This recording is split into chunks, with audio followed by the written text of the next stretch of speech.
go for main engine, start. From the trenches of motorsports and Gearhead Central, this is RealTuners Radio, your all-motor, boosted, and nitrous-fed hour of power. Now, here's your hosts, the Reverends of RPM, the Faction of Traction, John Bewley, Scott Clark, Bill Fowler, Scott Evans, Mark Dahlquist, Mike Perduto, James Short, Tom Sewell, Brian Barnhill. This is RealTuners Radio.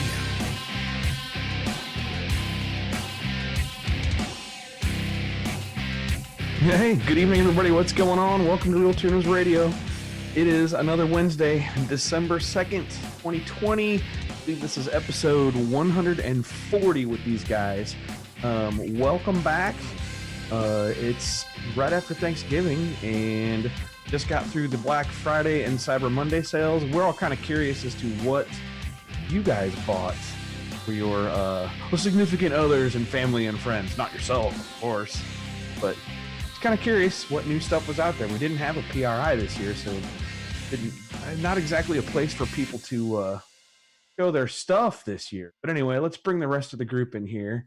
And welcome, folks. How's it going, everyone? What's up, guys? Excellent. How's it going?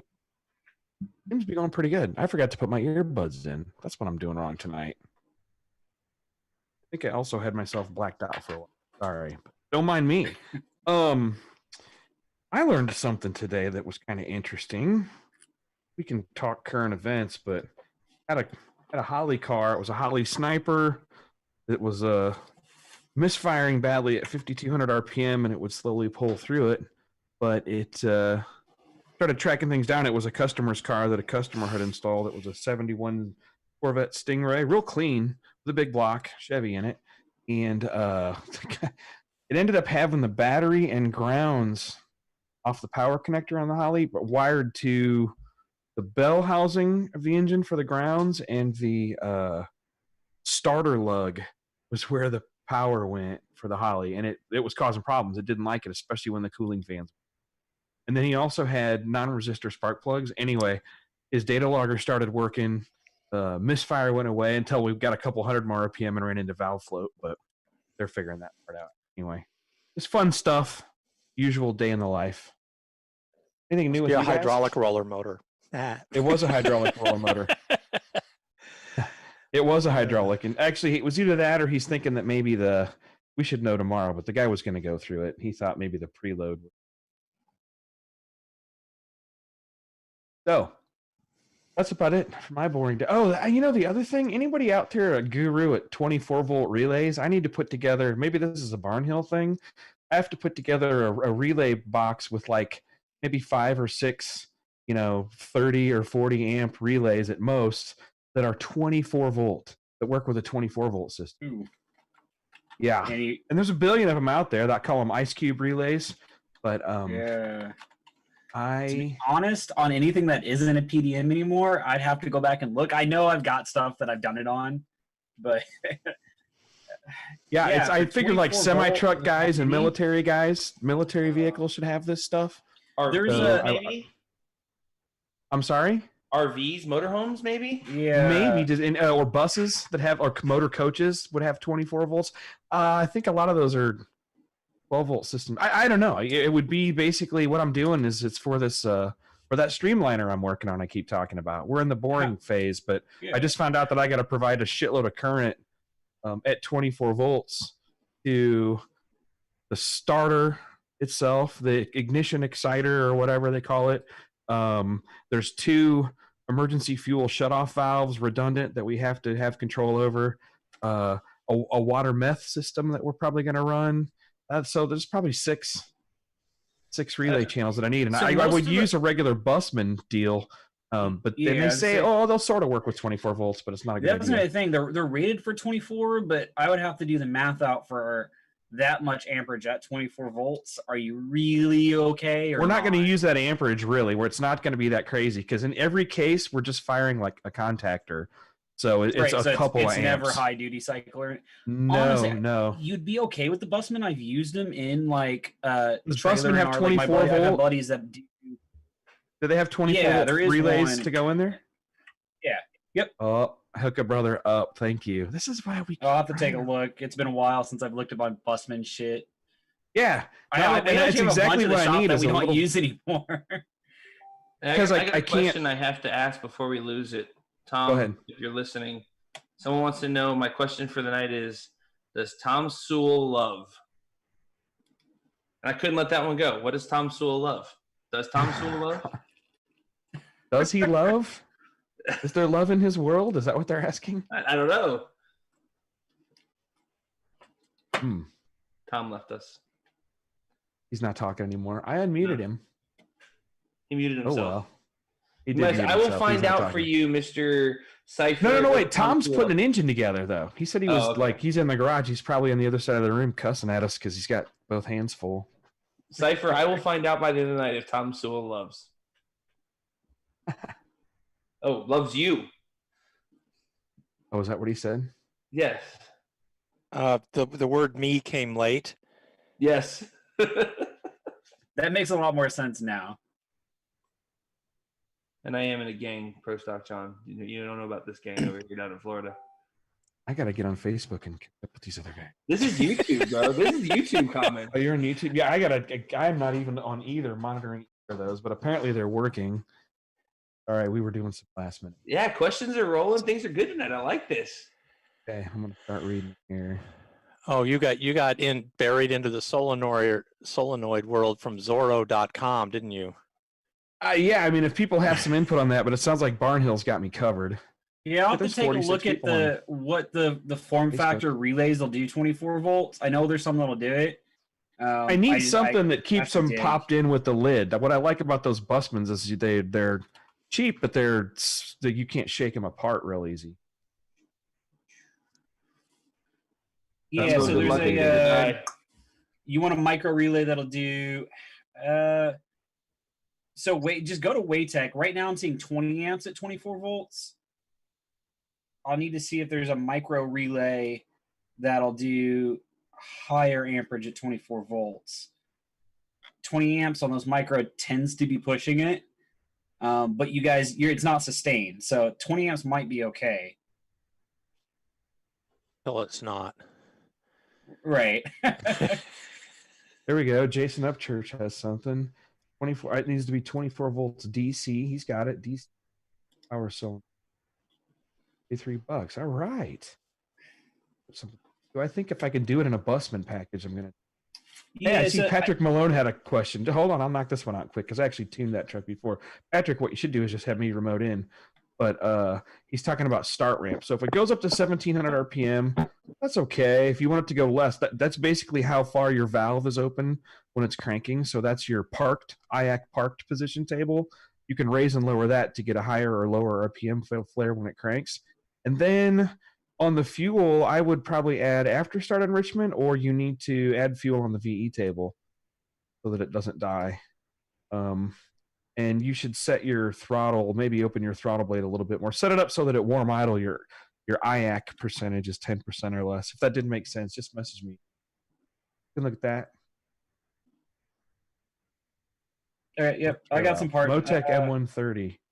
Let someone else take that. Ideal traction control method. If your 130 can do, if you have a firmware that'll do dual speed sensor traction control or chassis speed with a high performance GPS, I would do the dual sensor type. Wouldn't do a drive shaft speed.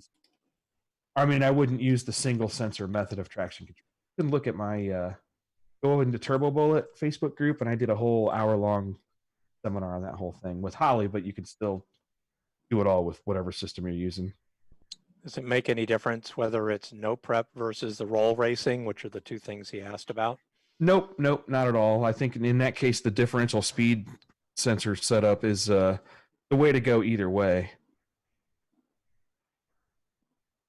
Because you don't have to try to guess or pre-program what your fastest speeds are. You just let it feel it through it. There's a James question on here. James, you on tonight? Yeah, he's up there. I haven't heard him.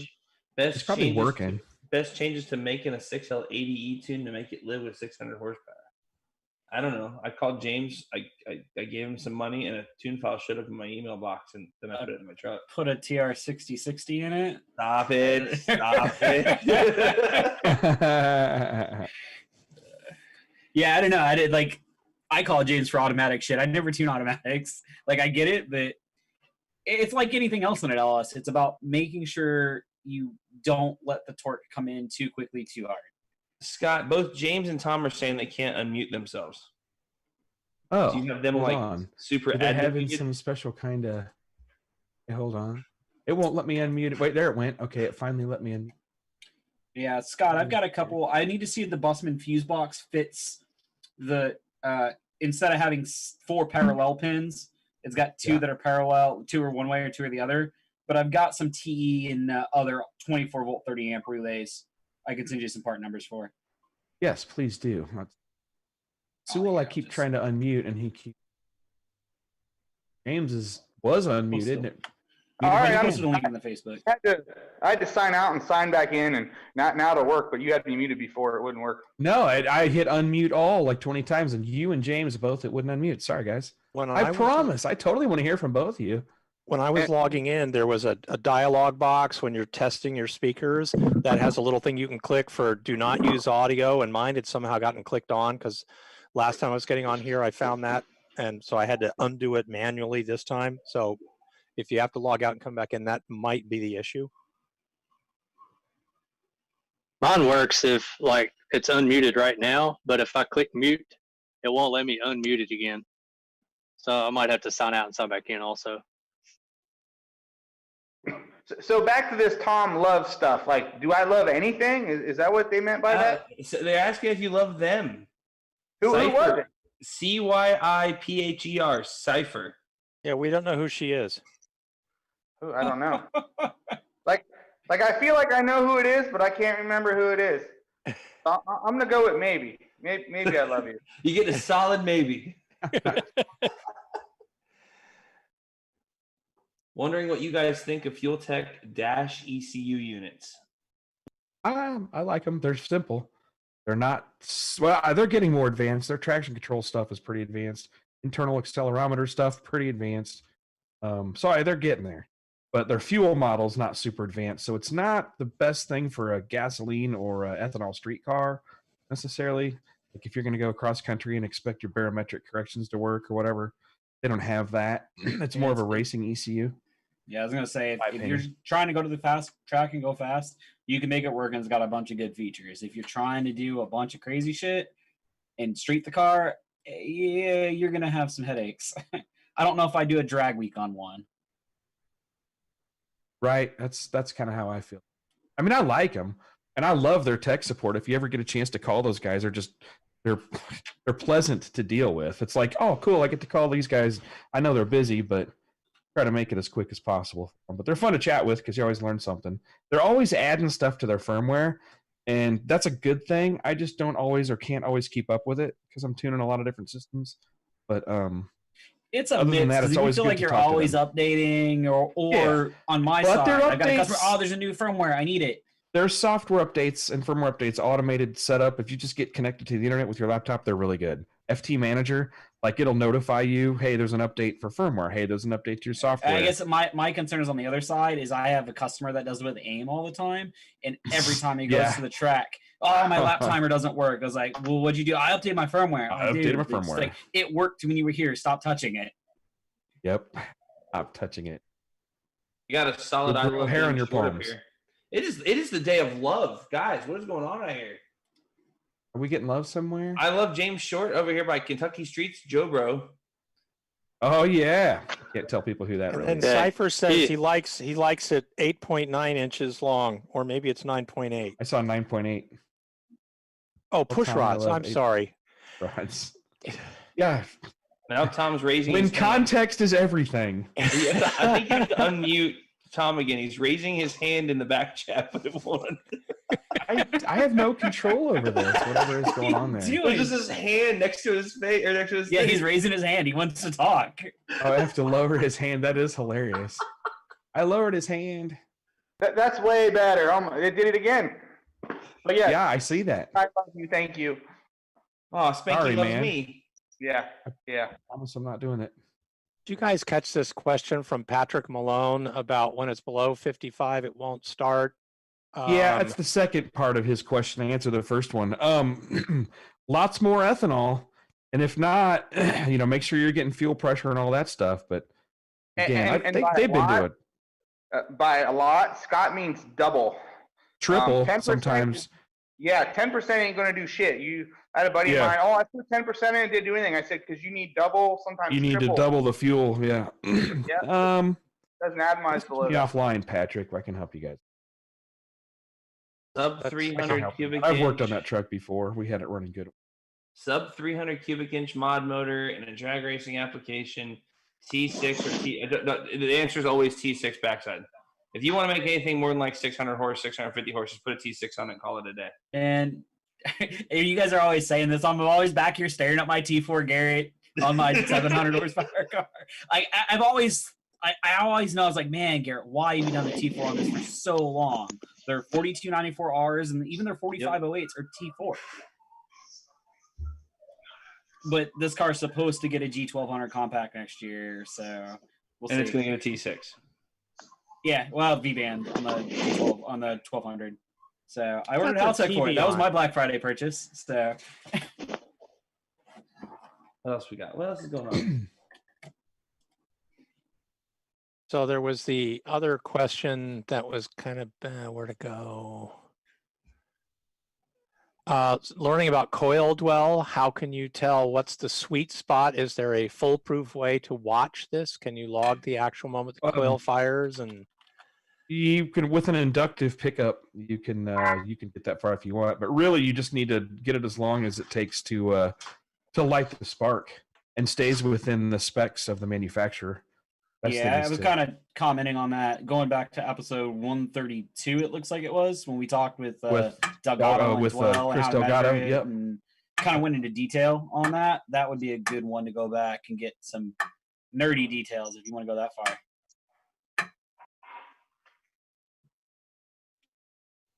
Somebody's fixing to get yelled at for background noise. That's probably me. I can't unmute myself because then I get locked out. Oh, and he's trying to put an engine together. I'm hammering in some springs here. Hold on. Crank and play right now, actually. God. What are Jason Justy. We hear a lot about Holly ECUs. What are you guys' thoughts on the Fast Sportsman episode? I don't know. Basically, fast version of the Holly HP. Oh, I've used a Fast Sportsman on the Grand Nationals. I've done a couple of them actually. They're older ECUs. Okay. Yeah, like you feel the age when you're in there. Yeah. You can see the they're getting kind of old. In the case I did it on, it was a beautiful resto mod Malibu. With the engine wasn't crazy on it, but there's definitely some areas like this was a street car and we were trying to dial in some stuff. There's definitely some areas. Kind of what I tell the Megasport guys is like you're trying to target these two AFRs, but you're in this transitional period. You have a limited table and a limited speed, and you wind up kind of picking something kind of in the middle. So you kind of have to compromise. There's some compromises. You can make an engine run good on it. It's gonna run good. I tell people I like them with a distributor engine, like a big block Chevy distributor, crate motor, whatever. Put a XFI or a Sportsman on there, fine. But I don't like them with coil packs. The Grand National is kind of an exception, but it was a 350, just kind of 350 crate, GM crate engine or something that was in this car, and it ran it great. Right. Like anything else, don't use their like auto-generated maps. The same thing we tell everybody on every Holly map. Yeah, it'll start, it'll run, and that's about as far as that map goes. Right. So that's my thoughts on Fast. Are those still being sold actively? Yes, XFI, they are. Yeah. Even though David Page is no longer with them, which is just crazy to even think of. Been with Comp supporting Fast EFI since he was like a teenager. Prostock John, to answer your question, I'll even go one farther. Supra 2006, 2007 with a GT42, we found 125 horse going to a 5-inch turbo back over a 4-inch. If you have the room to put a 5-inch downpipe on that Charger, especially something that has a 5-inch flange on the back, do not neck it down to a 4-inch. You will find a lot more power with the 5-inch. Is that a rule that works generally across? I mean, I realize you're talking kind of a specific application here, but if you're necking it down on the exducer side, or I always lose track of the terminology. The point is, you should never be necking it down unless you absolutely have to. Yeah. So the theory is, more so than exhaust flow, we use heat and expansion out of the motor to spool the turbocharger. So as the exhaust gas comes out of the charger, it's still expanding. So if you take that now expanding gas and choke it into a smaller exhaust pipe, then in the case of what he's talking about, he's probably going to have, well, he's saying 85 to 80. So he's going to have at least a 96 millimeter exhaust wheel, could potentially have a 101, 103, 104. So he's got damn near 4 inches of turbine wheel. Why it's still going to be expanding when it comes out. Just letting it come out, letting it breathe, and letting it all get out of the charger is only going to benefit the motor. It's definitely not going to hurt anything. Let's put it that way. Yeah, I can tell you on my GTI, I had to go down to 3.5 on what we normally run a 4. It's a 4-inch out of the turbo. Yep. And on all of our other cars, we run 4-inch because the GTI is a street car. I had to neck it down to a 3.5, and on the same boost versus when it was in my RX-7 with the 4-inch downpipe, it's about 80 to 100 horsepower down. Oh yeah, my 2J back in the day, we had a GT42 76 mil on it, and we found now we were 1,000, 1,100 horse. We found 121. If it's been 10 years, 15 years, we found over 120-ish horse going to a 5-inch turbo back over a 4-inch. Yeah, this is a GTX 4294R on mine. So yep. Yeah, so say yes. Okay, so you know what the logical question is. Does it help any to go bigger or create a bell mouth or an expansion pipe or anything else like that? I don't know. I mean, turbo back on me, I don't think there's such thing as too big after the turbo. I don't think so. I mean, I don't know that you're going to outrun a 5-inch pipe, but I mean, bigger's always better after the turbo. I've never seen a case where man, I hate to disappoint you guys, but we had one here this last summer. You guys familiar with Krusty Nova? Yeah. So he had. We need to ask him. We need to talk to him about this. Mark Fritchen was there, and he's a fucking brilliant engineer. And it was Nick Talaferro here up in Springfield, Missouri, and it was doing a chassis dyno, and his Krusty Nova, famous for Drag Week, for its class wins or performances at Drag Week, and driving all across the country and being pretty fast. And he did a full length exhaust, but then he also had a dump for the downpipes, or you'd actually switch it over, so it was legit straight downpipe, or it was all the way back full length exhaust through the back of the car. The car AB, they did it like 3 times back and forth. It made more power with the longer full length exhaust, more restrictive exhaust at the back of the car. Where did the exhaust dump? Because I've seen cars do that, and they'll actually suck up the exhaust, and that's where the real power actually went. I don't know. Not because of the exhaust. No, I mean, it was whatever. It was, that's what he was changing, and it was a mind blower. And he's like, no fucking way. And we did it back and forth, back and forth. He was sucking. My money's on he was turning his motor into an EGR valve. I bet he was sucking up exhaust. Yeah, I think he was overdriving the turbos for sure. It probably was. Because I know he was out of turbo. That was another thing. What he's saying is if the downpipe dumps under the motor, the exhaust line would actually come back up and the turbo will suck it back in. No, it wasn't doing that. It wasn't doing that because his dumps are down low, just behind the front tire under the car. Well, there you go. Firewall. There you go. I mean, I don't know, man. Like I can show you where all the smoke goes when we have some of these shitty cars drip oil on their downpipe. Yeah, I'm with you. I just don't think it was sucking that because it was completely like the intakes up and the inlets up on the top side of the car, and it had big fans, good circulation, basically outdoors. But anyway, no, I don't think it was aspirating or recirculating exhaust. I don't think it was doing. This dude said he found 250 wheel horsepower going from a 3 to a 4-inch downpipe. I'd almost believe that on some cars. Yep. Did he A/B test that, or is that just one run though? But yeah. Thanks, Jim Altman Jr. Been listening since episode 1. Awesome. Well, it seems like, when you look at what you do on conventional exhaust, with bell mouths after the collector and merge collectors and all the other things you do to get something to anything to get it out of the turbo better is going to help if you have to neck it down. And that's what I did on my, it's 4 inches as long as I can keep it with a very smooth transition. But ideally, I would be 4 inch the whole way. If you're forced to step it down, do it evenly. Don't do like a real aggressive step. Get the air out of the turbo. Help it spin. Don't choke your turbo. Try to get the air downstream. Kind of, I think we've talked about this, and that I never actually talked about it after we did it.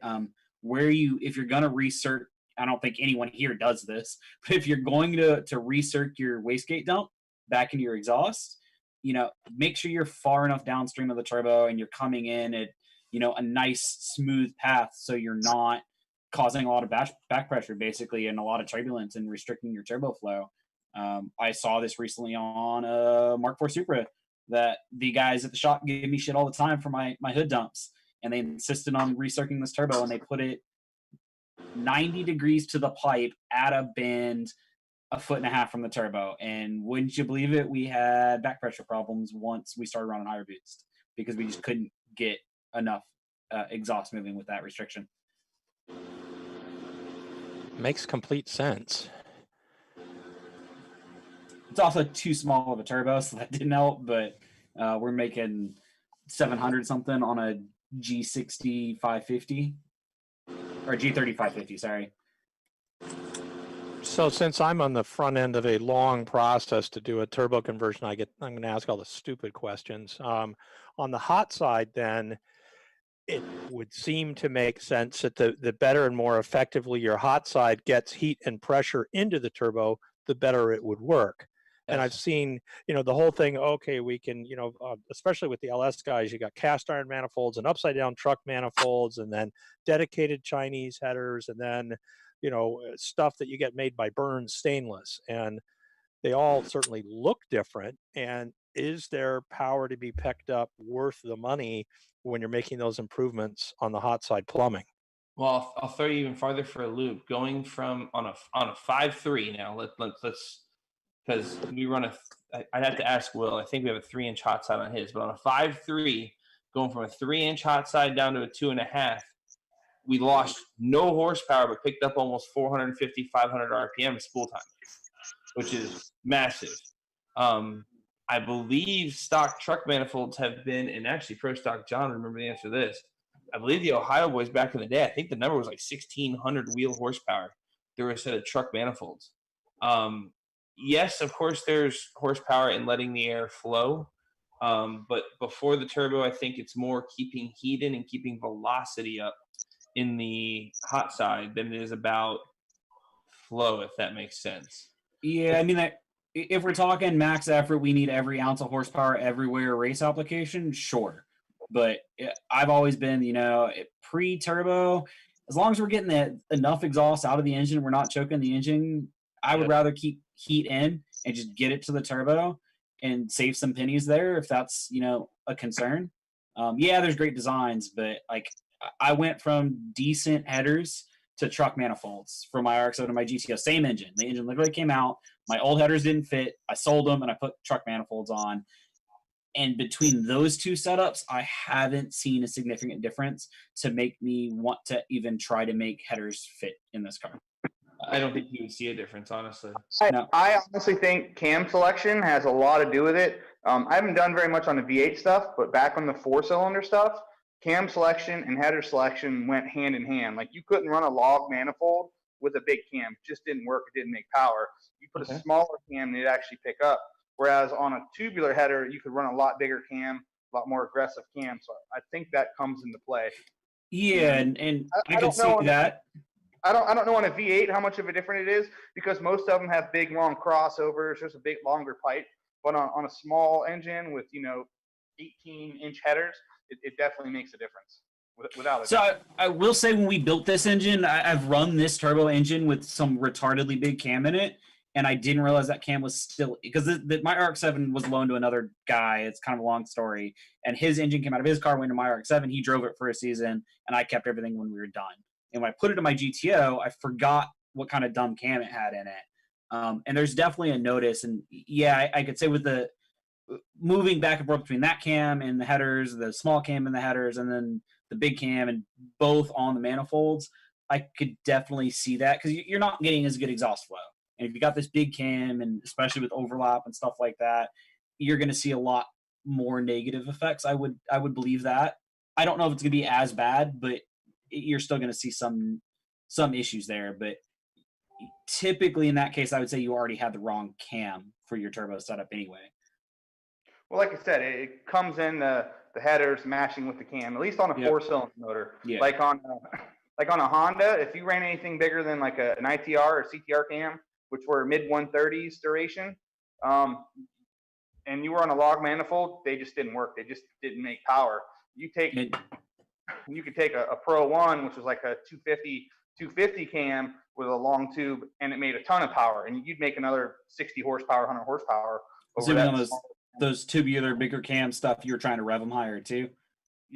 Yeah, usually, but just the power band all the way across the whole band was just better. You know what I mean? So I think it just worked better. Maybe with the shorter headers and the less secondary tube length and all that stuff, it needs, the extra volume. But I know for a fact it just doesn't work on 4-cylinder stuff. I guess I've been lazy. I haven't tried a lot of the stuff on the V8s. It just put it in and it all kind of just worked. Yeah, I mean, that's what's nice. Like, yeah, there's a lot of places you can spend a lot of money and pick a little bit up, or you can run truck manifolds and cram a few more pounds down its throat. I just asked if on a 5.3 and twin 366s with a short hot side, would you say neck down to 2.5 from the headers or 3-inch collectors? I would. Like I said, if you're going to spool those turbos so fast. By the way, that's a super gangster little setup. A 5.3 with twin 366s, that's enough air to make a lot more than the stock block will take. That's 1,600 horsepower with a charger on that thing. So, be on your game with that one, man. You've got that. That's a super. I have a local car. Actually, I was doing wheelies in it on the street. He might be listening. We learned something. No burnout, G body, similar setup to that. With me and him in the car, I'm no little boy. With me and him in the car would hang the front tires on the street, no burnout. Take me out of the car, it just hopped and put him right back down. So that'll, how weight moves in cars. We were learning this week how to tricky run. But yeah, twin 366 on a 5.3, dude, that's a party setup. You're gonna have fun with that car.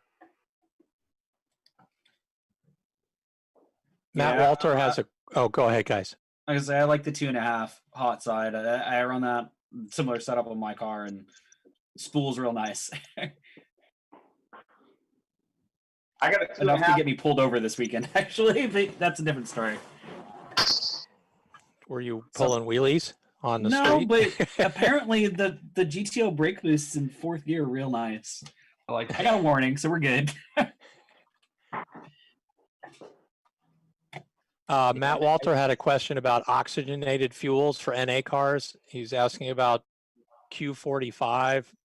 That's a drag week, fairly serious NA small block car, if I recall correctly. I never know anymore. But anyway, he said, is it just a matter of adding 5% fuel on the table and be good? And what about altitude? How does that stuff act? I can tell you some stories about alcohol and fuels at altitude after Rocky Mountain Race Week, but what do you guys think? I have the question is what fuel is he coming from, first of all? I was going to ask the same. I'm going to guess it's C16 or something, which would then mean Q16. Yeah, from C16 to Q16. Well, he specifically asked about Q45, and I'll be honest, I don't know what Q45 is. I don't either. I don't know Q45 either. He's probably talking Q16. Or 12, because 4 and 5 are above 1 and 2 if you're using a number pad. Ooh, yeah. Gotcha. Q12? Is there a Q12? There's a C12. I don't. Yeah, there's a C12. I know there's a Q12. Hold on. I'm on VP's site right now because they've got more fueling than I can remember now at this point. Let's see. Racing fuel. It says C coming from C14 plus. And to what fuel, Mark? Or what, Matt? What fuel are you going to? Q16? Well, that's where he wrote Q45, but I don't know. I don't see anything obvious about what that. If that was a, he'll correct it in a minute, I'm sure. No, I'm back. I worked on Matt's car. I'm trying to remember. He ran like 104 or 110 leaded or something like that. But so in answer to his questions, There was an episode of RealTuners with Jason Ruckert from VP Fuels. You might want to listen to that because they were forced to change the chemistry of the oxygenated fuels a few years ago and no longer have the MTBE. All right, what is that? Methyl tetralbutyl. It's whatever. MTBE. Yeah, because they had to change it to an ethyl-based oxygenator instead of methyl. As far as I know, they're back to MTBE based now. Really? Kidding. Check with your provider, your fuel provider, the chemistry first. But it's probably going to depend on your state and local laws as well. There's questions about the ETBE losing power. Yeah, as I say, I see C45, not Q45. Yeah, but I don't know if you're there yet, Matt. We need to get you on the dyno on the fuel you have first and see what it likes. But I'm not a big fan of oxygenated fuels. I don't know how much power you're really going to pick up. But Matt's car, we've got a real safe timing on it, and I want to. It's pretty interesting. It's quite a bit higher VE for naturally aspirated combo. It'll process a lot of air, but we've been real safe on the timing because there's been no prep racing this last couple of months. So I don't know. My thoughts, Matt, on your car is tighten the clutch up and go easy on it and put it on a dyno first and see where it wants to be on timing, and then maybe make a fuel decision. But the oxygenated fuels, maybe something, maybe not. There may be 10 or 15 horsepower in there for your combo if all things are right. The thing I didn't like about typical oxygenated fuels was as soon as you open the lid and uncork them, the good stuff starts bleeding out.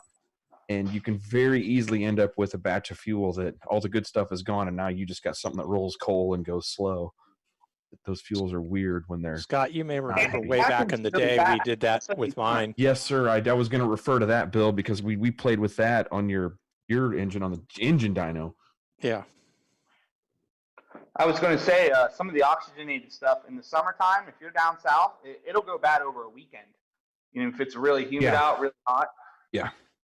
So you got to worry about but basically, so oxygenated fuels, you got to worry about the quality batch to batch, and due to the light ends burn off or evaporate really quickly at just like regular atmospheric pressures. So you got to be careful. But I don't know how much it's going to be worth. I think your bigger gains are going to come from figuring out where that engine wants to be timed. My gut says it wants to be timed a lot more. We may be like 5 degrees. Maybe but that car still hauls ass. That's a really cool combo. What else do we got? Greg Breton, hello. Evans is over here messaging me about doing the fuse panel. Okay, let's what else? Why doesn't he just get on here? What's he doing? He's got a date. Who knows? A date with danger.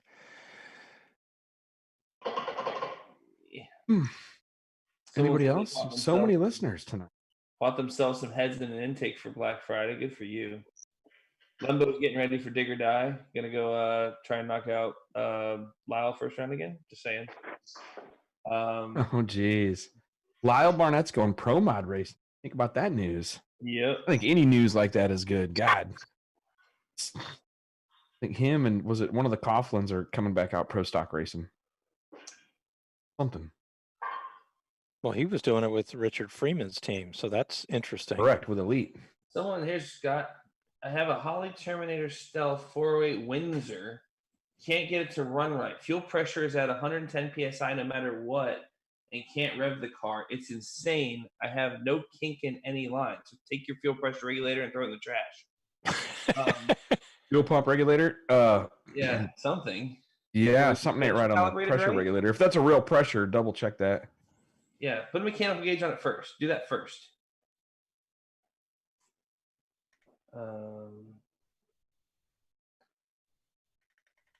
What else we got? Oh, preferences on motor roll. After doing research weeks, I'm seeing recommendations for Pengrade, Valvoline, VR1, Schaefer's, etc. What are your preferences? What's your application? That would be my next. Or go back and listen to the Lake Speed episodes. Yep.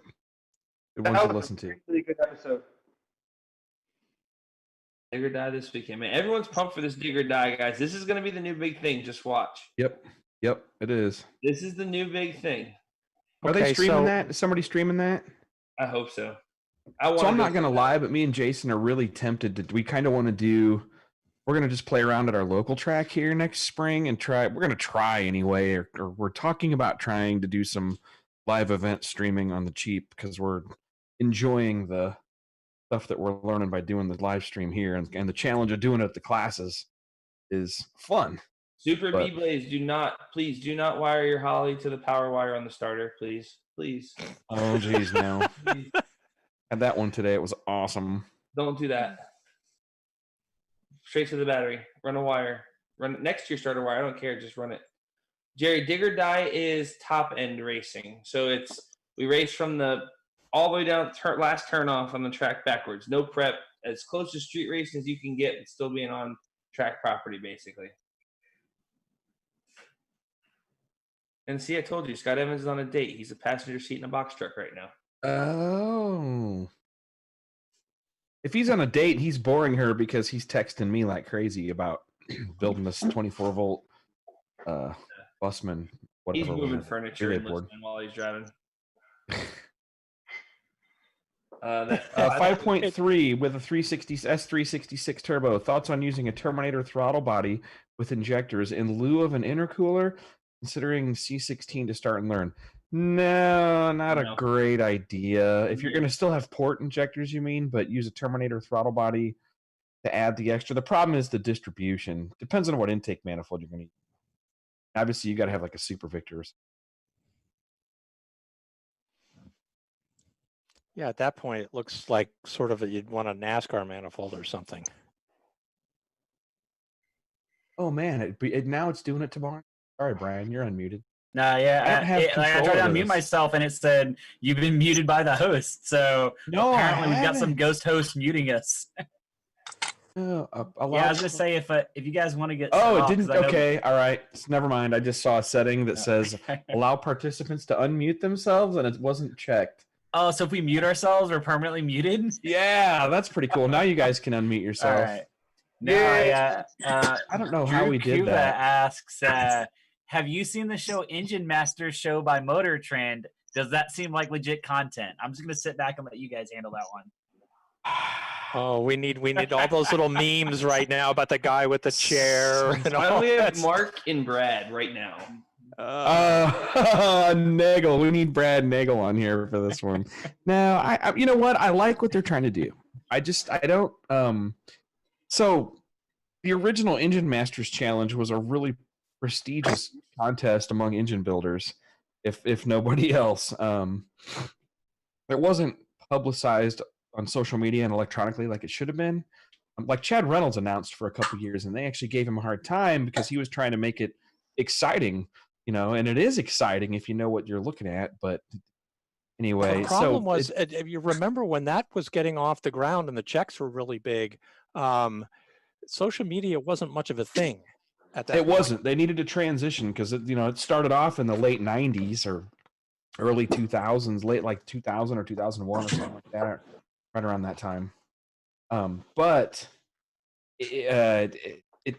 what sucks is when it kind of died. It died off when Popular Hot Rodding Magazine got shut down, and so Hot Rod Magazine took over the event. They did it like 1 year in the normal format, and then the format changed. A lot of the typical guys didn't like it, so it was different. And then they shut it down completely, and then they started a TV show with that logo, Engine Master, or a video web channel, whatever. I don't know. When I think of an Engine Master, it's not a magazine guy, and I love them for trying and what they're doing. They're nice guys, good dudes, but I think of Tony Bischoff or John Kazi or Brad Nagel, all these guys that have finished first, or Shaver, Dahlquist, top 10 Pontiac, those kind of guys. Henderson. Who else? Just when you think of engine masters, you think of those guys, true masters of building engines. They build thousands of race engines, and you challenge them to build something that's makes the most average power on a really broad RPM range. You get some unique stuff. Created its own artificialities. I mean, let's face it. The truth, yeah. Rocker ratios alone on those motors, none of that shit would last 5 minutes driving. But a lot of it in some years. I know. But the TV show, as it's currently incarnated, is simply using the brand equity that was left in the name, whatever that might have been, Yeah.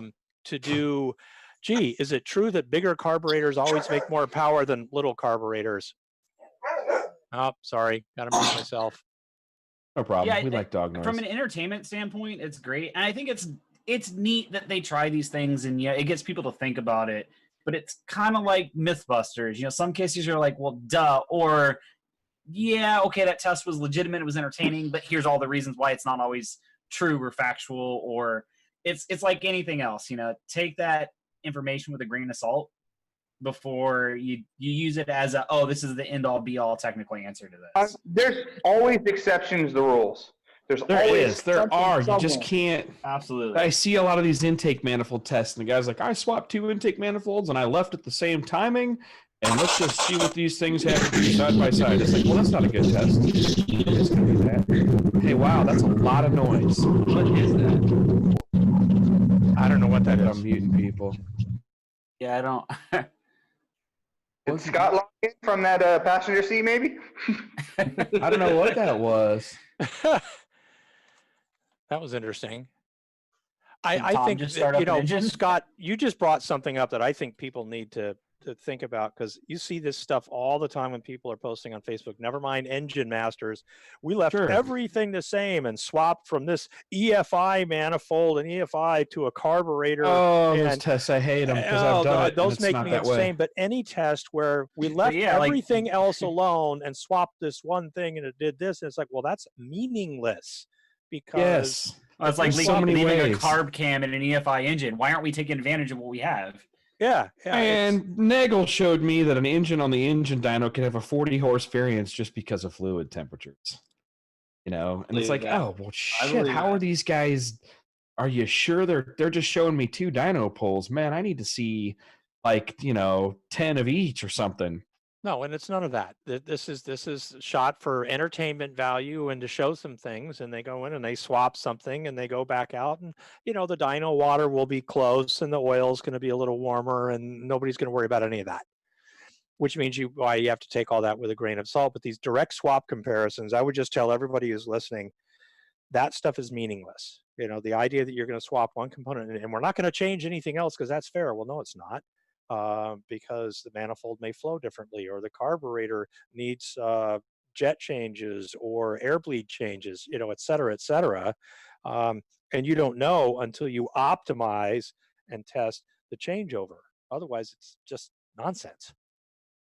I mean, let's be honest. Doing that kind of testing at that level is very expensive. Almost It really is. I mean, so there's a whole industry. This is my thing. There's a whole industry of guys. And sometimes in the year I get to be involved with that. I'm doing a couple of cool things like this right now on the engine dyno stuff. But there's a whole industry of guys that go around that do actual testing for like race teams and parts and stuff like that. And they're not it's not done that way. I mean, they'll make 100 tests on one configuration. You sit there and see 100 different results. Look at the data and find enough detail. And I mean, that's without changing anything. So it's the process is long and tedious to actually test stuff. You don't just do. I think I was texting hey guys, you guys I'm from selling a seat of cams. a car doing that last week. Well, And that I was was my argument, bored to do to a proper death. test.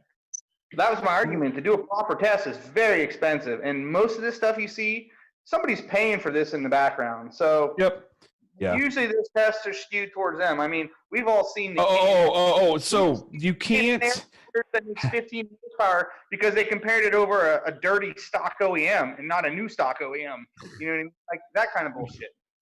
Yeah, no, it reminds me of when I worked with the guys at Blueprint on the engine dyno, and they were serious about not even telling me what they had changed on certain tests.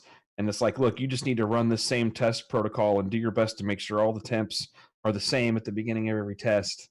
Now, all the variables that can be controlled are controlled, and those that can't be controlled are identified and monitored. They were pretty serious about that stuff. And I mean, they would have a big screen monitor where they could watch the results in another room, back in the engineering area, and I'm back on the dyno and the R&D department. It was just interesting. They were very serious about keeping it to keep out any confirmation bias. So the long story short is you can't really buy into any testing that has paid advertisements, or that's somebody that's, that sells something on the side, or even that goes for YouTube views. I hate to say it, but there's too many, there's some biased stuff out there. There used to be some good ones, and then guys started getting free parts from manufacturers, and all of a sudden, hey, run these injectors. Cause there's some problems from that stemming from those things. Yeah, I mean, I don't know. it's good information, but it's like anything else out there, understand the reasoning behind it. Yeah, or the motivation, I guess. Right. What else we got? I mean, if you guys want to change subject, I'm staring at a picture of the F1 crash this weekend of what was left of the crash zone. Oh, That's safety. Yeah.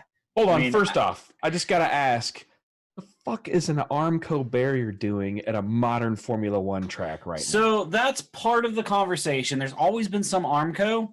This Armco has apparently been there for 15 years and has never once even been glanced.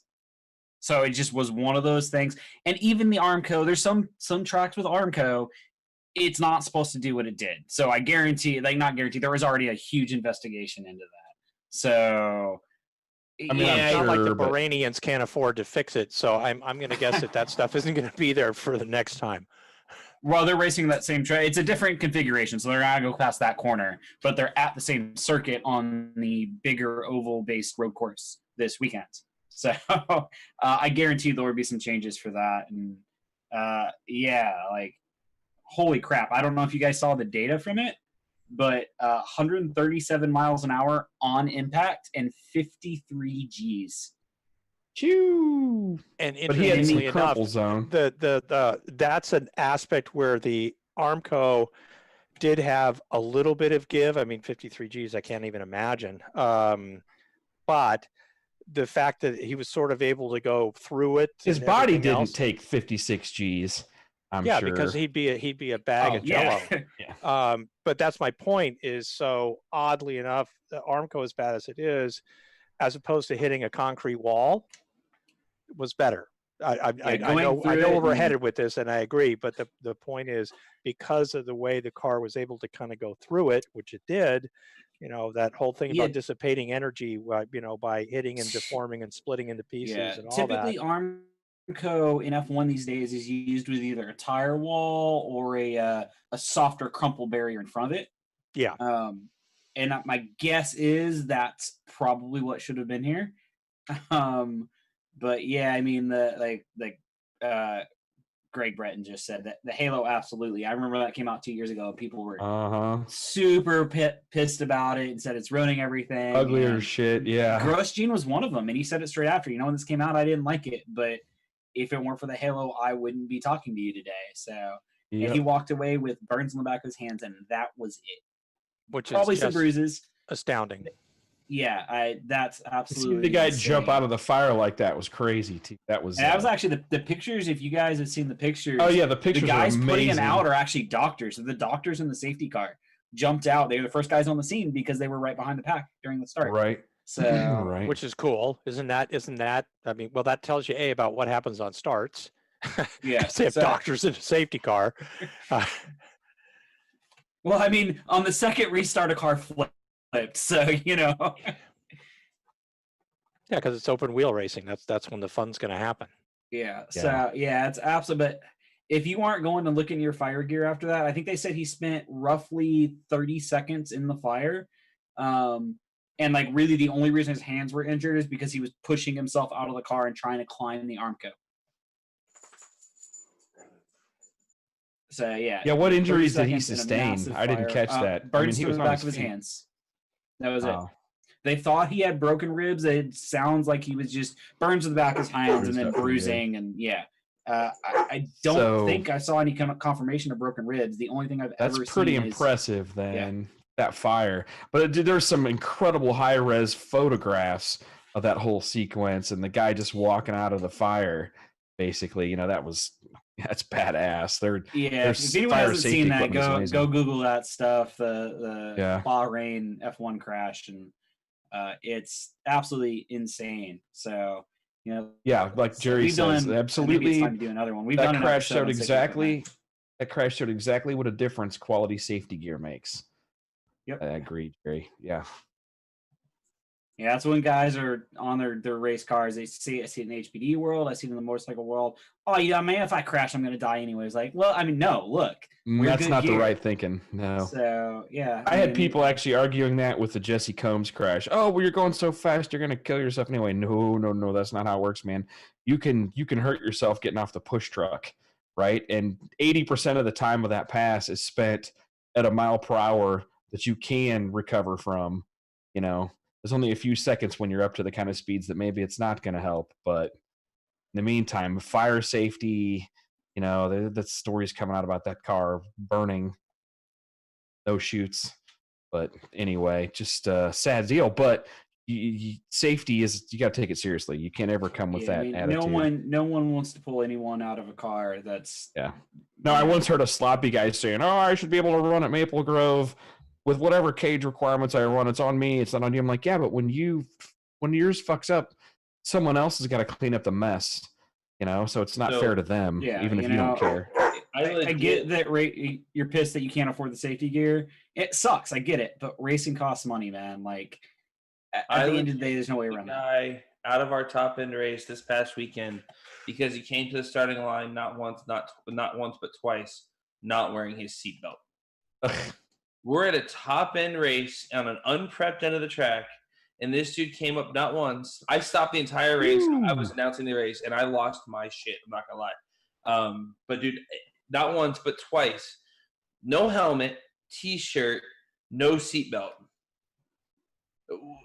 I'm gonna get myself mad again. If you don't take your own safety seriously, dude, I don't want. They may just get so excited first time at the track and not know. That's why you're there to tell them. Yes, but why does the safety crew got to deal with it? Why do they have to pick up your brains from the inside of the car instead of just pulling you out of after someone that's had to deal with crashes like that? That's not shit I would wish anyone ever has to do. Yeah. Sorry, I make myself mad again.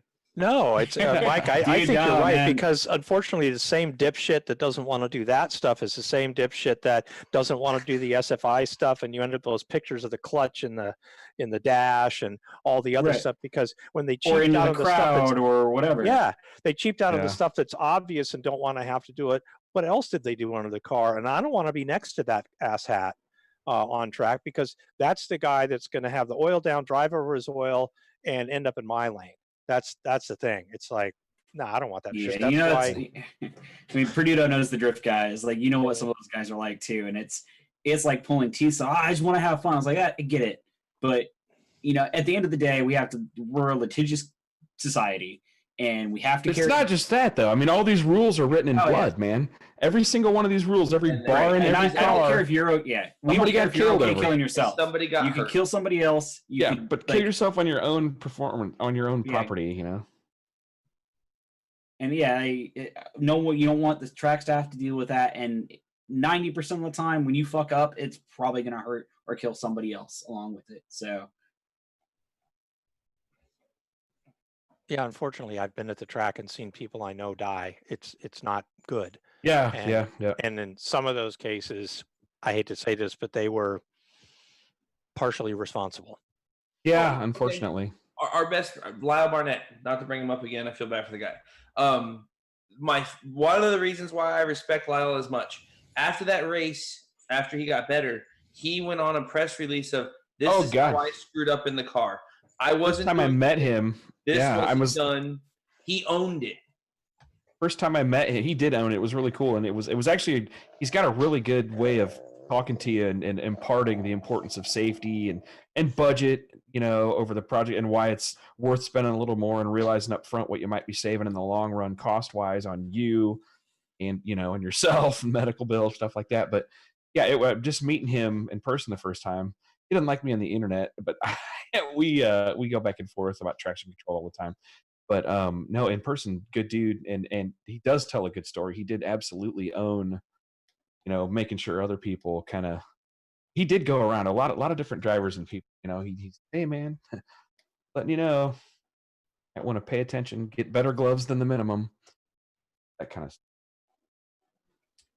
Yeah, and you know, guys are out there buying single layer stuff, and yeah, like I get a 3-layer suit. It's thick, it's heavy, it's hot.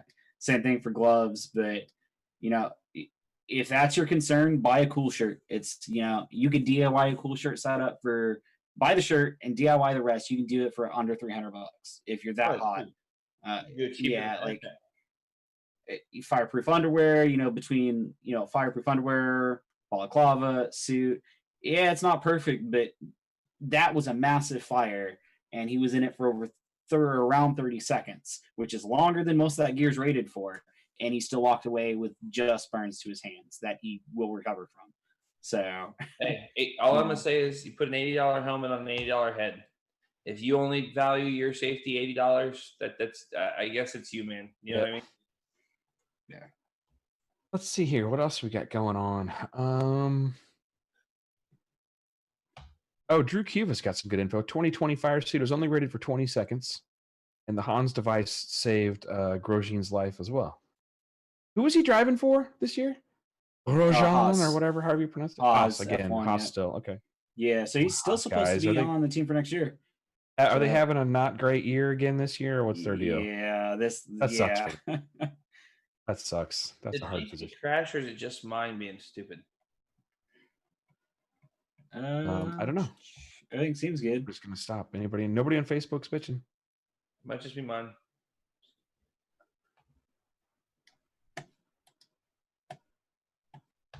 Oh, working now. It was probably my computer being stupid. It's possible. So what else? Keep them questions coming. Let's see here. I think I'm answering. If you ever catch on fire, you'll wish you'd bought a better suit. Ain't that the damn truth? Man, the one I see a lot too is guys that just don't wear gloves. You know, we talk to that in the drift world all the time. Yep, forgetting gloves. And I'm weirded. I know guys that hate it. I was like, man, I can't stand driving without gloves. I feel like my feel's much better with gloves on. But I read a story of a driver jumping out of the hatch and got collected by his chute because he didn't have faith in his safety equipment. All good having it all, but you must also practice keeping calm. That's actually a really good point. Will Tetro drives the Camaro now for us, and he was actually, I think, getting upset because we made him fire up and shut off the car and grab the buttons and do everything at least a dozen times before we ever even started the car, just to get that muscle memory down of what works and what doesn't. And I can tell you, you know, at all forms of racing do this too. You have a driver egress test. F1 does this, and they talked about that. You have to be able to prove, part of it's the design of the car, part of it's making sure the driver knows how to do it. Shut the car down and get out in a certain number of time. We actually used to do it. We would test our drivers. I would make them put their helmet on. I would put a basically vinyl over their visor, shut their visor so they can't see anything. They have to shut the car down and get out completely blind, can't see anything. Makes sense. And I think we were 10 seconds or less was usually our goal. And we actually, at Pro-Am Drifting, as part of their tech, we would have guys walk through line as the guys are staged, and they would literally walk by your car and throw a sign on your windshield that says fire, and you had, I can't remember, it was 10 or 15 seconds to get out of the car. Or they would revoke your tech sticker until you could prove you could smoke test. Yep. Didn't that used to be part of do it at Bonneville licensing deal? Yeah, it's a CTA. Yeah, CTA does that. I've seen them. They come around. They'll you do it in tech, or they'll come to your pits for you. They're cool about it. If you need, you'll do it at the pits. But all your gear on, you need to get out of that car in X amount of seconds. And in the Formula World, our egress guys. time was 5 seconds. We had to be out of the car in 5 seconds. I still remember the time we actually had to do that. It was our one driver that struggled. He was always struggling to get out of the car. Car was actually on fire. He was in it. I was standing by the car, thank God, in my fire suit. And I was like, well, I can run away from this. I'm going to make sure he gets out. He's already tossed the steering wheel across the parking lot and running. So apparently a fire is a real good motivator. Apparently. Yeah, in that case, I was the one who got sprayed with the fire extinguisher. I don't know. I shouldn't laugh because I just think back to I follow. That's how I heard about Lau was I followed him. We saw that.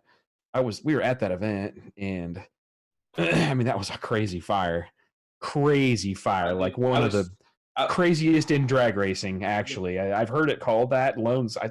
But somebody called it that. Maybe it was Sebring. I don't know, but it was one of those situations where I was sitting on the starting line with Ryan Milliken, and it was just one of those situations where everything went wrong. I remember they pulled the one fire extinguisher and the hose broke off it. Like everything that could go wrong in that situation went wrong. I'm looking for the video. Scott, your screen's going wild right now. Oh, sorry. Oh, hold on. My camera times out. It's coming back. That's One weird. second. Drew There we Cooler go. writes that he's no longer on the Haas team and that 2 F2 drivers have been signed for Haas. That's interesting. I don't know one way or another. Gotcha. Actually, I'll no, trust you were her. right. Mick Schumacher is going to Haas.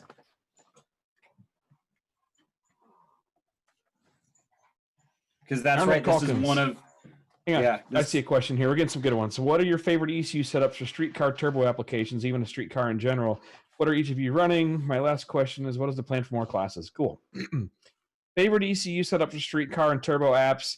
Really, it's what your group of friends around you are using if you're trying to learn how to do it yourself. If you're going to ask us, you're going to get at least 3 different answers. Yeah, I mean, you're going to hear Holly, M-Tron, Max ECU. Evans has a turbo streetcar with an M-Tron. I have a Right. turbo streetcar that I just ordered a Haltech for. There's plenty of guys here that that would put a Holly on their car in a heartbeat. I like my Holly stuff, man. Yeah. I like the Holly stuff too. I was a Mega Squirt guy for a long time. I could make the ones that had good hardware. I could make them work really good. So it just depends, Arnold. But it's really, what are you looking to learn? If you're depending on what stage you're at in your Yeah, a lot of it's what phase functions of you your- need. Like, Yeah. Scott Evans and I had talked about this. I have a hard time recommending M-Tron for guys that don't do a lot of tuning. It's not the easiest ECU to use, but you know, it has like it has torque-based controls feature in rich. every KV. Yeah, it's a very feature-rich ECU. No, but you have to tune every but- single one of those features. You'll probably So- have a less challenge tuning a Holly on your own to get the car running, because there's a lot Absolutely. of videos out there. We Yeah, have videos at RealTuners.com. Hey, but he asked about the next classes. It sounds like we're working on a Kansas City class, or possibly a series of classes. Usually when we do Kansas City, it takes 2 or 3 or 4 classes to get through all the people there. But and if you want to fly to Kansas City for cheap, at the end of January, it's shaping up to be an end of January Kansas City RealTuners class. You talk to us offline. Email me, scott@realtuners.com, or hit me up on Facebook. We can get you more details, but I don't have any info up yet at realtuners.com, but I bet I will within a week. So when are you gonna come up to Massachusetts and do a class? People are asking. I don't know. I would have Yeah, you help me if I did one. We got 2 dynos sitting here ready to go. I hear you. I'll tell you right now, I'm starting to see the class chatter more. People want it again. Yeah, I'm hearing it too. And we did the class in at Little Rock a couple weeks ago, and it was awesome. Actually, it's just right size, and it was. We live streamed it, and that went really well. People liked the live stream, so yeah, it's the class demand is there. I'm sure we'll live stream the Kansas City one if we do it. That seems to help. It brings in a little bit more revenue that helps justify pays the bills to get there, and the guy that helps me do it. So, who's messaging me?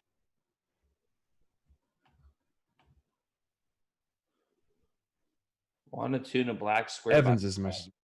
Jesse, just send him a message. He'll tune anything you got. I mean, do you want to tune a black square body? Who is this? Jesse Coburn. I've tuned for Jesse before. If you want to do it at the class, yeah, we could probably bring it to the class, Jesse. That would be cool, especially if we show off the fuel tech.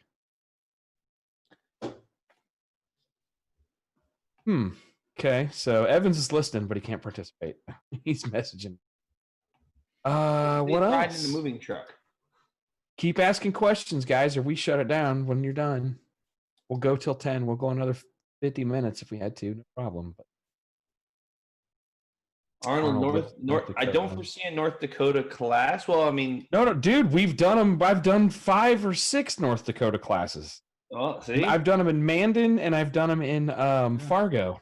Well, even if not, like the live stream is a really good, especially if you're not sure and you just want to get your feet wet. It's a really nice. You can sit there and you can watch, but you're not having to be at a class all day, and it's definitely a good area to start. And you were the one that asked about the ECU as well. New to tuning, Holly's real hard to beat, especially if you're a straight middle of the road, V8 application, I wouldn't I wouldn't say no to Haltech on that either. I think a new tuner can still learn it. You're going to spend more doing it, and you may not use all the functions. I think the first pass should be a Holly, then you should get to a Haltech where you start opening up some real software functionality customizations, and then jump your way up to like an M-Tron next where you start getting into really configurable fuel models. Yeah, and the Haltech stuff's really good, but I should have asked James. I did not get the torque-based Haltech for my car as much as I want to. I just couldn't justify the cost for a street car for what I'm doing. But, there's a lot of stuff all around. You can get real complicated with a lot of ECUs, but it's real hard on a turbo V8 to beat the easy use of Holly. As much as I would personally put a Haltech on something over Holly all day, every day, I still sell Holly for a very good reason. Oh, yeah. Popular and common. They use their marketing power to make it popular, but they did choose a good system and manufacturer. They went with the right stuff. So it works. It's got the basics covered. So have you seen Mark Thompson's question on Facebook about his normal LS firing order versus the firing order he has, which has been shifted one? It didn't run right with the original firing. I was suggested to try the firing. That usually means your cam edge, that you're using the wrong cam edge, falling or rising, or if it's a 24X. I don't know. Or you've got a cam. Can you install a cam gear? No. No, if you've got the cam pulse 90 degrees off, it would do that firing order like that. If the cam pulse, basically, it means the cam pulse is coming in at the wrong time. Unless you've got your coil outputs wired wrong as well, out of sequence. That could cause okay. that. So hang on. No. Okay, reread the question. So it's his starting point. The order of numbers is the same. It's just that his first firing order starts with the 1, and then it's But that usually, so you do that in some of the mod motors too. When the cam pulse is what determines the next cylinder is the first in the firing order for the computer. That's why it does that. So it's getting the cam pulse in the wrong place.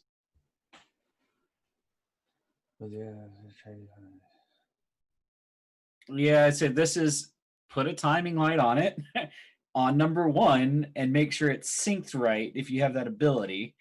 But is that exactly 360 out? No, it would be 90 out. 90 out. On the crank. I'm betting it's grabbing the falling side instead of the rise, or one of the two. It's gonna be something like that. Man, we could actually get a great time to have me do a 1-hour remote and get you all sorted out. I got into some real nerdy stuff with Nick from Mtron talking about because not just rising or falling and why you do that, but how you want the edge, your sync to really fall in the middle of that rising or falling edge, because you don't want to cross over one way. And Mtron does some really crazy trigger stuff. Because we're actually having a problem with it. So hang on. Mark's got an MSD trigger wheel with 4-magnet wheel and Holly pickup. Yep, I get it, Mark. Mark, the whole issue is you don't have the cam sync phased properly. Yep. I can help with that. I tune for him. If you're doing a boosted setup, I think we covered that. Becky Bennett. Logs look lean. I don't know if that's something new. We can compare some data logs with the old stuff, but if not, just change your targets, riching up your fuel targets. Yes, Jerry, Megalog Viewer is worth the $40. Megalog Viewer HD. Have any of us had any time with the Link ECUs? We use the Fury on our extreme powdered snowmobiles. I have a Thunder, and I was thinking of pinning my Terminator X harness to use the Link Thunder. Man, that's a Barnhill thing. I tune a lot on the Links. They're a solid ECU. There's a couple gripes I have here and there. The Thunder's a good one. So my biggest gripe is anything below, I forget it's the Thunder or Extreme. So the reason they made the X versus the Plus, and I hope Link doesn't get pissed at me for saying this, they've been open about it, but they're always using kind of an old generation back processor. They released the X because they couldn't buy the processor in the Plus anymore. So there's some cases where they're just not the fastest ECU out there. And there's nothing wrong with that. But one of the limitations from that comes, you can't, if you're doing anything more than 30 teeth on your speed sensor on your wheel, you can't really do traction control over like 60 miles an hour or something like that. So like trying to do road race traction control or drag race traction control and stuff like that is a problem on some of the smaller link boxes. On the Thunder, you won't have that problem. There's some areas where if you try to do something outside of how they want their tables done, they make it very difficult. You can do it, but it's a lot more involved than, say, even a custom table in a Holly. And that's one of my gripes about it is once I was like, hey, I'm going to do this custom function. And yeah, they got math channels and stuff like that, but it's still like pulling teeth. They just put a function in there like, yeah, you guys wanted math channels. Here you go. So great ECUs, decent software, pretty good support. Their bang for the buck is really good. I wouldn't be worried about it. They work well. Just, do your IO layout and play with the software and make sure you can make it do what you need it to do. I mean, there's a link knock block sitting in my background here. So yeah, good ECU. I wouldn't worry about it. And the Thunder is going to not limit you like a lot of the other stuff. And I would use the Link Thunder over the Terminator. Absolutely. But I would throw the Terminator harness in the trash. I've never he doesn't like the Holly harnesses. He's had issues with. I've had 70% of the Terminator and cheaper Holly harnesses I've had a problem with. They're fixable. I mean, replace the injector. I've had a couple drive-by-wire like issues on Coyote stuff lately. And my biggest problem is that those Metra Pack connectors they use on the sub harnesses, just I've had more problems than I can remember with. So you cut that off and put a Deutsch connector or something on it, and it'll be better. If you've never had a problem with it, then fine. I've been bitten by them too many times. And I've taken them apart and saw how they were built, and that kind of ruined them for me. Yeah. There was a guy on last week listening that said he knew where those were being made. Yeah, they're made in the U.S. He was up in Michigan, I think, is what he said. Something like that, yeah.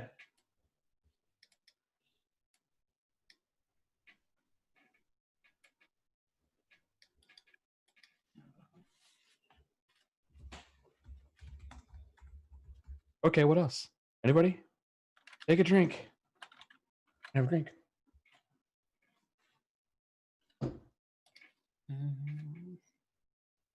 Tonight's enjoyment is brought to you by Jack Daniels.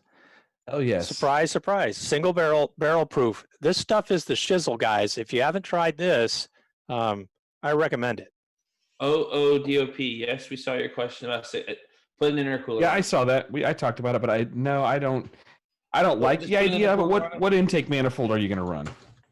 Just put an intercooler. The guy that wants to run in lieu of an intercooler, he wants to run just injectors upstream on top of as part of the DFI throttle body. No, I don't think it's a great idea. Honestly, for the same money, you could do much better. Just put an intercooler on it. Just put an intercooler on it. Did you hear anyone say just put an intercooler on it? Yep, trust us. Because the 200 degrees you can gain can turn into 300 to 400 wheel horsepower. Exactly. Improvements. Yeah. Methanol cars pick up with an intercooler. Not only that, the motors last a lot longer with cooler IAT. Yes. I mean, I talked to Brad about that the other night. A methanol motor might get 50, 75 passes, where a gas motor gets 150 passes. He said almost double on a gas compared to a methanol motor. And part of me wonders if that's due to the IATs, I don't know any gas guys that don't run intercoolers, at least turbo guys. Just put an intercooler on it. Did I say that enough time? Yep. Sorry.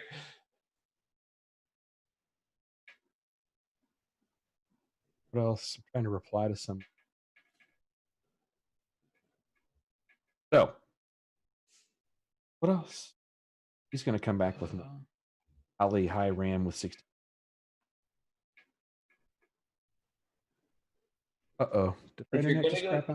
If you're gonna go straight meth, okay, hang on. He says the car has an air to water on it. He's going to switch to meth to cut weight. No bueno. Yes, if you're going to go If you're going to go to methanol, you're okay doing that. yes, you can do it. Like Tom just said, there's a lot of theories on the motors lasting longer, keeping the intercooler. But if you're going to go to straight methanol, but don't be doing this methanol and then C16 sometimes and stuff. If you're going to do it with the intercooler, you're going to run the car on methanol. I mean, I guess I could say maybe if you street drive it at 5 pounds or something, something dumb. But if you're putting any horsepower in the car, just methanol or an intercooler, one of the two.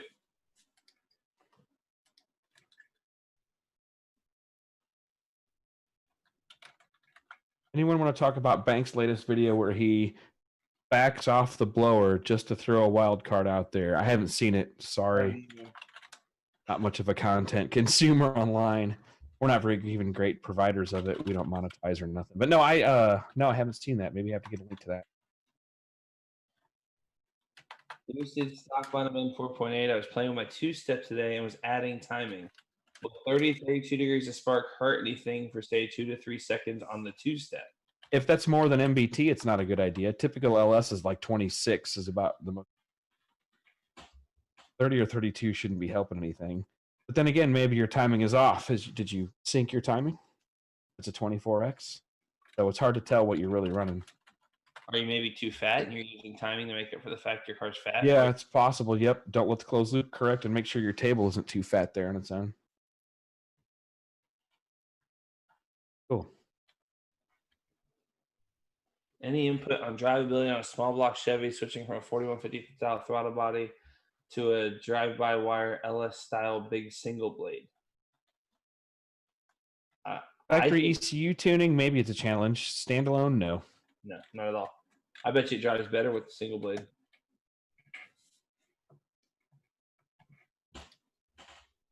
Possible. I like the 4-blade, the 4150 or Dominator style. Drivability on those can be nice. I like the Excel one that has the 2 blades and then the third one's a big mono, so that you kind of have that small blade to crack, and then when it grabs into that secondary, it grabs the whole thing wide open one shot. Mm-hmm. Dominator. What do you mean Dominator?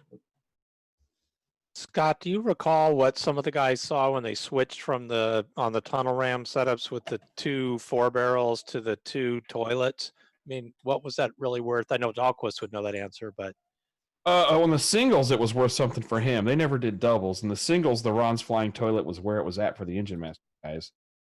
Just big single blade. I think a lot of it was the transition into the plenum they liked, as well as the big single blade gets a lot of throttle out of the way. Not too much shit hanging in the airstream.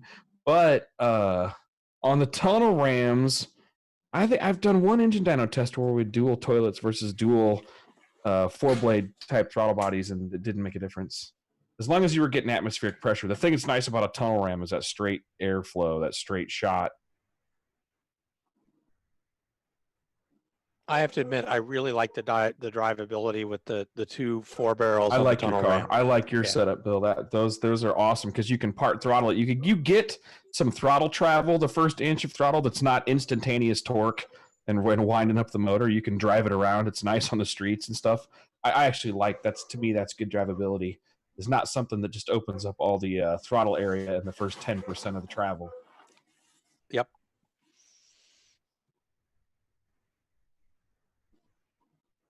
What else? Anybody? Bueller? 924. Do you like the fact that we're putting the time on the screen now? Yeah, Jason no, worked super hard at that, and you notice it shows all 4 time zones? yes. He worked like super hard at that today. How many hours did you spend on that today, Jason? Probably 2 or 3 hours on that at least. Yeah. Oh, You good got like shit, you got man. like a newsroom background going on over there. Yeah. And he helped clean my gutters today. It was awesome. Oh, it was funny. We had a hilarious day here at the end. God, it sounds like it. Yeah, it was funny. No, just a that weird day. YouTube background and everything is kind of cool. I think I might like to see a little more of the screen of the people as opposed to just the map of the world floating around. But you know, drag that's a out minor. the people, make the people bigger. Yeah, it's minor, but I did test on the quote unquote damn best carbs. You mean the ones that have the fuel injectors that point down underneath the throttle bodies? Unfortunately, man, those never, ever ran good. Not even one try out of so many people bought that stuff back in the early 2000s. that there's a reason you just don't see them. That the regular fuel injectors pointing underneath the throttle body are just really hard to get. What else? Compound boost with a Whipple Duramax Twin 6870 PTE feeding the big Whipple. You catch trying that to one find it. already? That's the Banks thing he was talking about earlier. I'm trying to find it. Oh, gotcha. You can share your screen or link it to me and we can play it. I'm guessing what he means is but I'm going to watch this 30-minute video or whatever it is just to figure out what he's talking about. I'm guessing that's what I'm back wondering. down blower RPM and lean on the turbocharger harder, which And that's another one where look, we'll just let it go. yeah, leave the compound boost to the diesel guys. That's what I'm just going to say because everyone wants to tell me I'm wrong, but just leave it to the diesel guys. Agreed.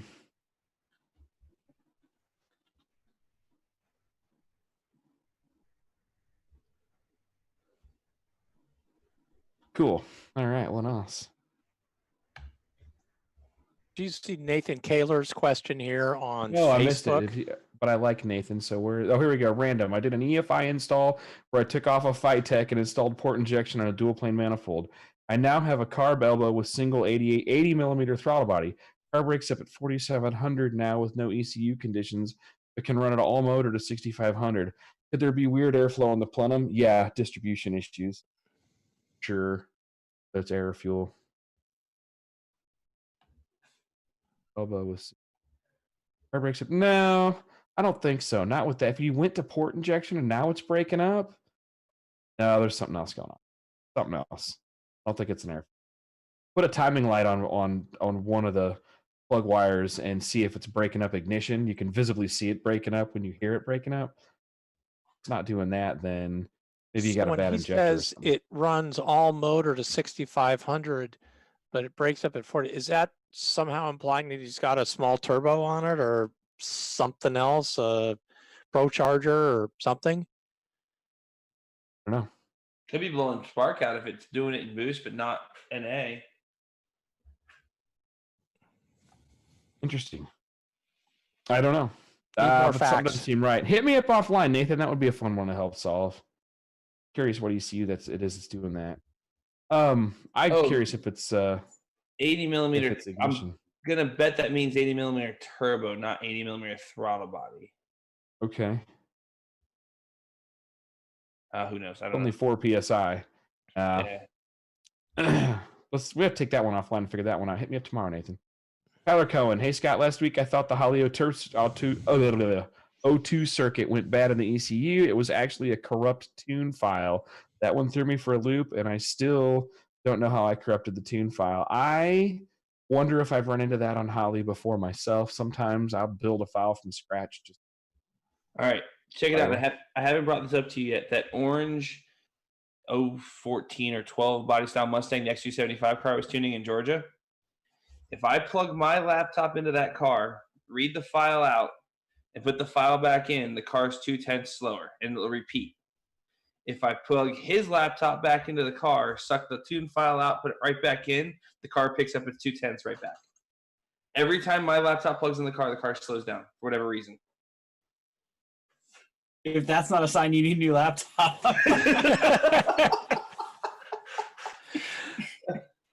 What kind of laptop is that?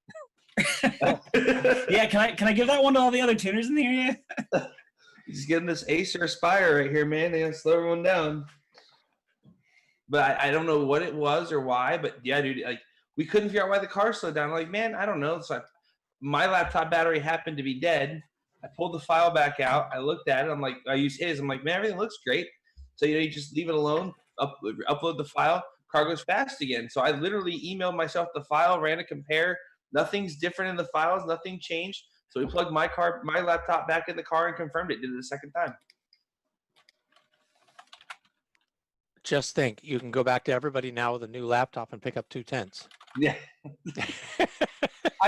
They're all buggy, man. There's something somewhere my laptop or something doesn't get along with his version or who knows what where. I give it up trying to find those things. I leave that to you guys super nerds.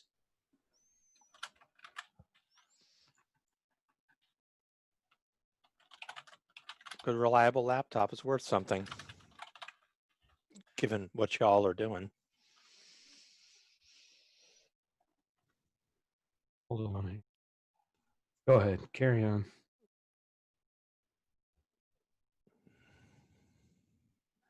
What is Jerry talking about? Anyone have input on delay box integration into a Dominator? I'd like to limit time on two-step when racing a car on a crossover with a large head start. So you're not bracket racing. You got to let him leave, and you got to sit there for a hot minute. 0.5, try to save the crank instead of hammering on the crank on the two-step. I see what you're saying. So, well, if you know his dial, I'm trying to think how to do this now. Hang on. So you got to give him a half-second head start. So you want the Holly to, you floor it, but it's not good. You're going to delay the two-step coming on or delay the RPM ramp for half a second. I have to think about that, but I bet you it would. I could figure that out. There's a way to figure that out. I'd have to go look at the software, but there's a way to do that. It sounds doable with just input from the delay box or something like that. So when he's programming in, once he's pulled up in any stage, and so he knows what the differential is on the crossover, and then can do that. Freaking bracket racers, man! They've been making me pull my head out of the hair. I'm gonna figure that out, Jerry. Give me a second on that. Let me think on that. I gotta.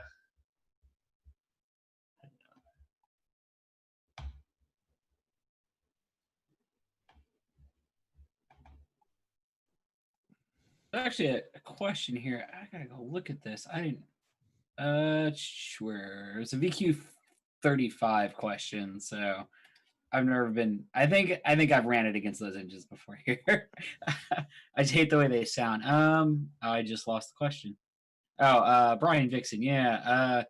VQ 35 DE with 6673 turbo and Holley EFI plenum with custom adapter plate. So what plenum? I'm actually not sure what plenum you're talking about, or adapter plate on VQ 35. Let me take a look here. Actually, let me take a look at this up, and then I can give you some feedback. Yeah, on the question with the delay box, could you use a nitrous output for your 0.5 seconds to hit the box and use that as your timer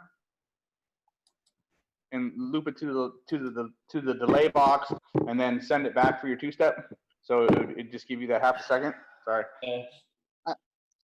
I'm measuring clearances while I'm doing this. I'm trying to explain it right. But I think you could use the nitrous delay on that, use an output to trigger something else to make it happen. I could also do a rev limiter offset. So if you use V6, you could do a rev limiter offset versus time on the brake. He needs Evans. You should do a remote with Evans. He loves setting shit up like that. Just saying. Yeah, I would do a rev limiter offset on the brake. Have a super low one that comes on, so you're sitting there, 1,500, 2,000 RPMs, and then it jumps up for you. Yeah, that's what I would do. Freaking bracket racers, man. They come up with the weirdest shit they want me to try.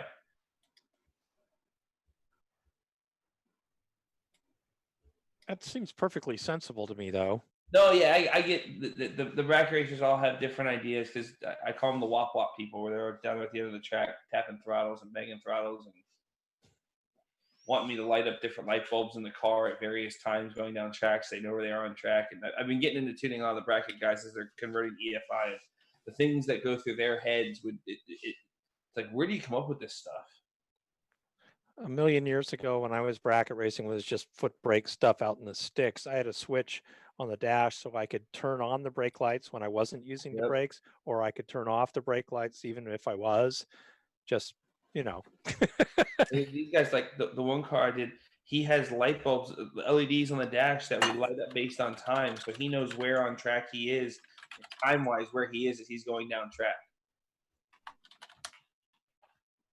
I told him I think that means he's spending way too much time on track if he has time to think about all that, but it must be a slow bracket car.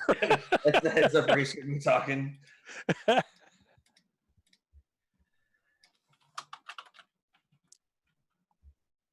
let's face it, there are lots of bracket racers this year that made way more money than NHRA Pro Class guys did. Oh, give me a break. Nobody's pro teams making the money some of those guys are making, the bracket guys. They're the smart drag racers anymore, man. There's probably a bracket racer that made more than the NHRA this year. Wasn't there $1 million shootout this year or something? This summer? There was 2 or 3 of them this year. I bet that's more than the NHRA made this year. Yeah, just doing the math, I guarantee it was more than all the pro stock payouts combined. For sure. Scott, your camera's messing up again. Oops, working on it. Hey, which leaves us Times with out every 30 with a minutes. topic I brought up earlier today, which is, Mike, you brought up the dig or die race. That it's this weekend coming up? Yeah, this coming up weekend. Okay, what else is coming up that's cool that people should be thinking about or getting their cars ready for or building? Snowbirds in Bradenton this weekend, which will bring RVW, Pro 275, X275, etc., all your big name classes. Dig or die if you're into the no prep thing. Then I think there's going to be down by me at least, Orlando's doing something right around Christmas time, like a Christmas Clash kind of deal. There's all kinds of last dash for Christmas cash bracket races going on right now. But I guess down here in Florida, we race year round, so we're not stopping. This is actually our racing season now, so it's taking off. But I don't know what's going on up by you guys. Well, in California, we've gotten screwed by the COVID shit. So even though there were supposed to be some things, they've shut down everything. This is Florida. We don't have that shit. Yeah. COVID doesn't exist here anymore. Excellent. Cisco won the $1 million and $100K the next night. That's a great weekend right there of drag racing. That's a great weekend of drag racing.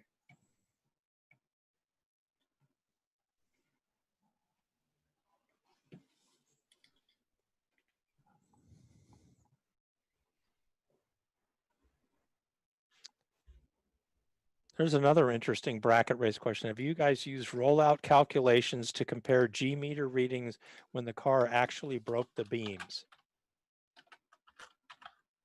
Oh no, he's talking about the amount of time. So like let go of the button, see the G meter move versus when the car actually broke. Rollout calculation? No, I've never done that. I've just done it based on time as to when the car actually sees G to when it finally breaks the beam and how long that actually takes. And yes, El Muchacho, it is import weekend this weekend. There will be probably some 5-second quarter mile imports running down the track this weekend.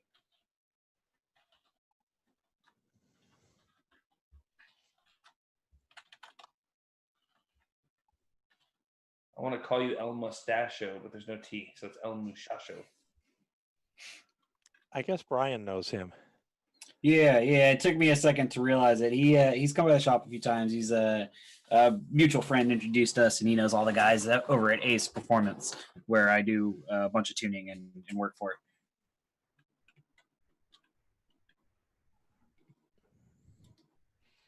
Well, gentlemen.